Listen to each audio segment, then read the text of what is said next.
Hello everyone, and welcome back to another Genshin lore video. Today, I'll be going over the history of the two Electro Archons, Raiden Makoto and Raiden Ei.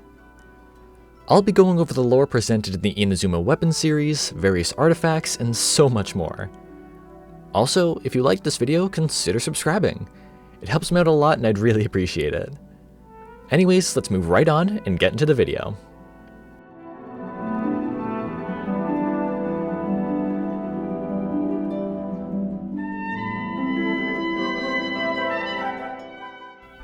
Long ago, likely before the start of the Archon War, the twin gods of eternity Baal and Beelzebul descended onto Inazuma.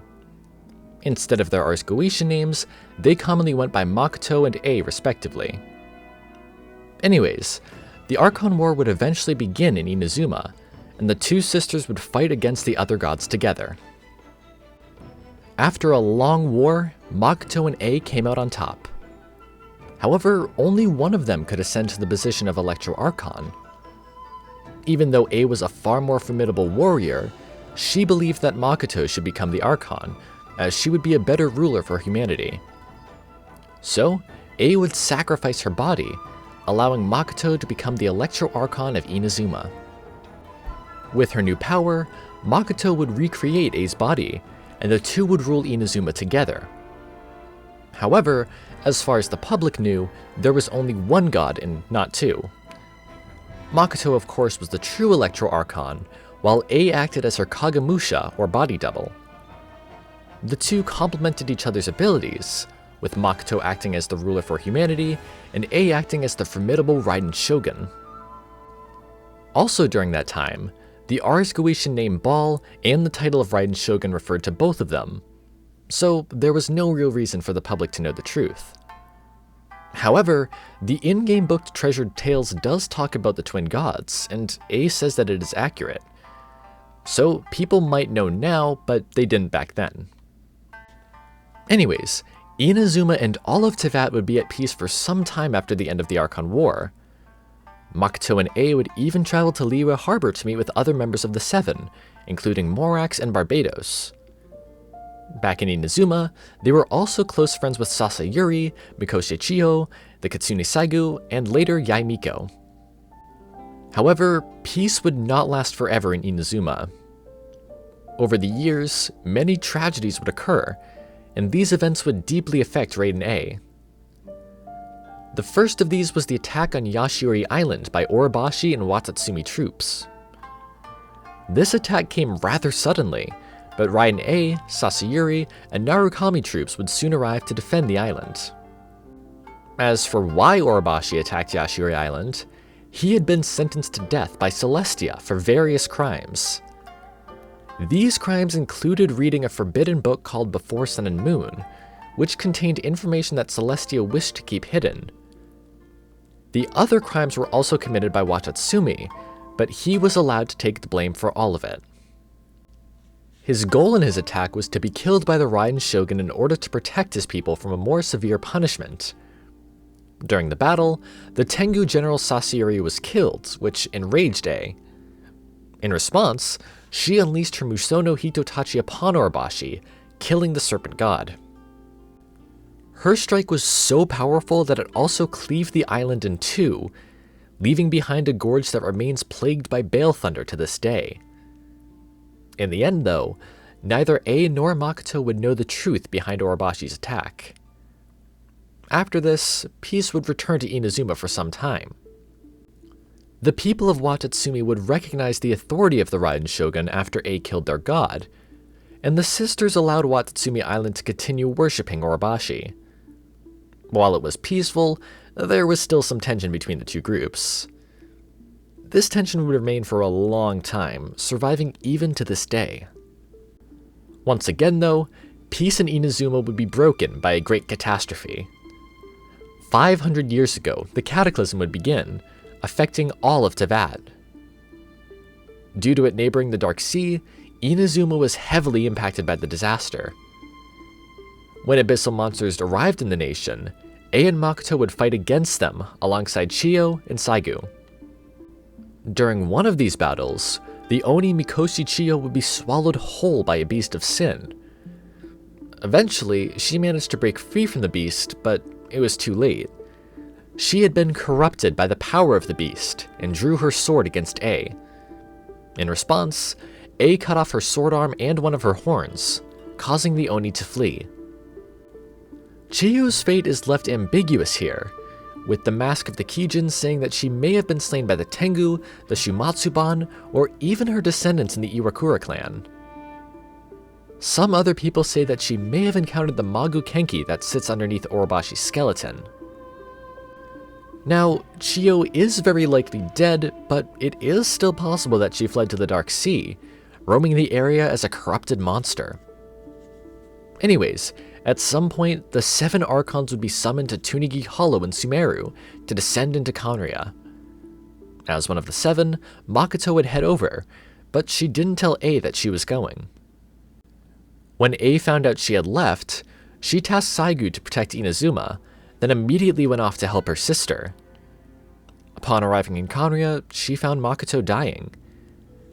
A was able to preserve a piece of Makoto's consciousness though, bringing it back to Inazuma with her. She would hide this piece in a torii gate within Mount Yogo. Additionally, upon her return to Inazuma, A noticed a giant sakura tree that hadn't been there before. This was the sacred sakura, and A was surprised to see it atop Mount Yogo.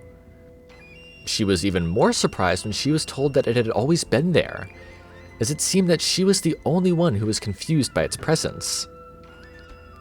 Either way, A would soon use the power of the sacred sakura to eliminate the rest of the monsters that were plaguing Inazuma, saving the nation from the darkness of the abyss. However, the Kitsune Saigu would die in this process as well, as she had been gravely affected by abyssal filth. The Cataclysm deeply affected A, especially with the loss of her sister Makoto. Due to Makoto's death, A would obtain the Electro-Gnosis and rise to the position of Electro Archon. In this new position, she would work to seek out her vision of eternity, even going as far as to experiment with Khaenri'ah technology. She wanted to use this technology to create a puppet version of herself, a physical body that would not be affected by erosion. Early on in her work, she created an experimental puppet as a proof of concept. Originally, she planned to use this puppet to store her Electro-Gnosis, but decided against it when he shed tears upon his creation. Believing he was too gentle for the task and not wanting to kill him, she sealed his power as a divine creation and allowed him to take control of his own life. For some time, the puppet would stay within the Shaike Pavilion domain on Kanazuka. Despite A's benevolent intentions for the puppet, he grew to despise her, thinking that she betrayed him. After many years, he would eventually join the Fatui, becoming Scaramouche, the 6th of the 11 Fatui Harbingers. He would also successfully obtain the Electro-Gnosis, which was given to him by Yae Miko in exchange for the traveler's life. However, he would lose this Gnosis later in Sumeru, where it was taken from him by Nihida. Getting back to A though, she would eventually create a puppet version of herself that met her requirements. This puppet had no need for the Gnosis, so A gave it to Yae Miko for safekeeping. A would then place her consciousness within Muso Ishin, the sword that was originally Makoto's, used as a symbol of peace. After it was passed on to A though, she began using it in combat. She would further hone her Musono Hitotachi with the sword, making it become a symbol of power instead. Anyways, the Shogun puppet would now rule Inazuma according to A's rules, while A herself meditated within her plane of euthymia. A lot of time would pass, eventually leading to about a year before the start of the game. During this time, A would be deceived by the Fatui, leading to the enactment of the Vision Hunt Decree and the Sakuko Decree. This shut Inazuma off from the rest of Teyvat, while also forcing the people of Inazuma to give up their visions. After these decrees came into place, the people of Watatsumi would form the Watatsumi Resistance, led by the divine priestess Sangonomiya Kokumi. This would be the start of the Inazuman Civil War, which also opened up the opportunity for the Fatui to produce and provide delusions for the people. Eventually though, we arrive in Inazuma and work to fight against the shogunate and these decrees. During a ceremony where Toma almost lost his vision, the traveler attempted to fight Ei, but lost. The shogun puppet would almost kill the traveler, but we would be saved by Toma. After this, we would train with Yae Miko to learn how the shogun fights, leaving us better prepared for a rematch. Eventually, we would make it back to Tenshukaku, where we once again met Signora. The traveler would challenge her to a duel, and after a tough fight, Signora would be defeated. The shogun puppet would then walk forward, showing no hesitation as she killed Signora with the Musono Hitotachi. She would then allow us to leave Tenshukaku, but then ambushed us the moment we exited the area. Kazuha would save us from her attack, allowing us to re-enter the Plain of Euthymia for a rematch. We would be victorious this time, and Ei would abolish the Vision Hunt decree. She would then begin to rethink her ideas of eternity, causing the shogun puppet to see her as an enemy of eternity instead. Eventually, the two would duel for 500 years within Makoto's realm of consciousness, with Ei eventually coming out on top. At this moment, a piece of Makoto's consciousness would appear from Muso Ishin. Before her physical death, she placed this shard of her consciousness within the sword, hoping that it would help Ei later on. This shard would give Ei a certain seed that, when planted, grew the sacred sakura in Inazuma's past.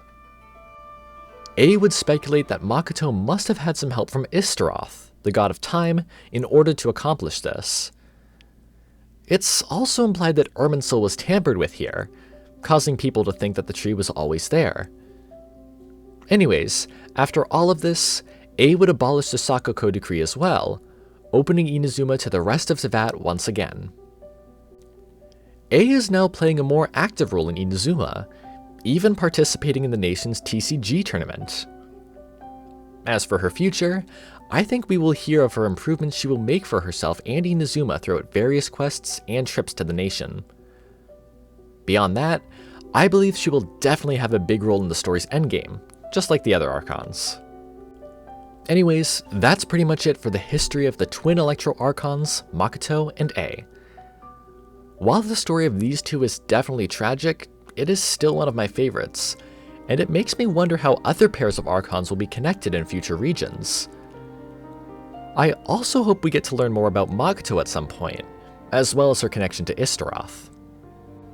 If you want to hear more of my thoughts and more lore on Inazuma or other characters, I recommend checking out my videos on speculative Inazuma expansions, La Signora, Rex Lapis, Lord Barbados, and Istaroth. I also recommend my 7 Wonders series, which has videos on every part of Inazuma released so far. Either way, I would love to hear what other bits of lore you'd like me to cover in the comments below as well. Anyways, that's it for this video. Thank you so much for watching. Sources and further readings are also in the description if you want to check them out. I hope you all have an amazing day, and I'll see you all in the next video.